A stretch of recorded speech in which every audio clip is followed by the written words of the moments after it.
आपल्या माजलगाव तालुक्यामध्ये छत्रपती शिवाजी महाराज जन्मोत्सवाचे आगळ्या पद्धतीने आयोजन करण्यात येते आणि हा शिवजन्मोत्सव डोळ्याची पारणी फेडणारा ठरतो, कारण माजलगावमध्ये सर्वधर्मीय सामुदायिक विवाह सोहळा होतो.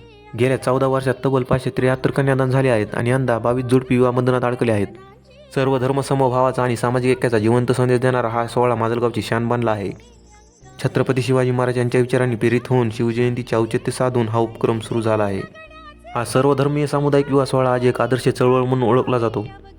मुलीच्या लग्नासाठी कर्ज काढून कुटुंब कर्जबाजारी होऊ नये, गरीब गरजूंना आधार मिळावा या हेतूने ही परंपरा सुरू झाली आहे.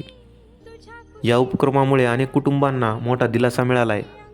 सामाजिक बांधिलकी जपत सातत्यानं काम करणाऱ्या बाळूभाया ताकट यांच्या या उपक्रमामुळे अनेक गरीब कुटुंबांना मोठा दिलासा मिळाला आहे. शिवजयंती साजरी करण्याचा हा खराखुरा सामाजिक आणि विधायक आदर्श ठरला आहे. याचं जिवंत उदाहरण म्हणजे माजलगावचा हा सर्वधर्मीय सामुदायिक विवाह सोहळा. आणि हीच खरी शिवजयंती आहे आणि हीच महाराजांची खरी शिकवण आहे. तुम्हाला हा उपक्रम आवडला असेल तर कमेंटमध्ये जय शिवराय नक्की लिहा. जय जिजाऊ, जय शिवराय, जय शंभूराजे, रामकृष्ण हरी.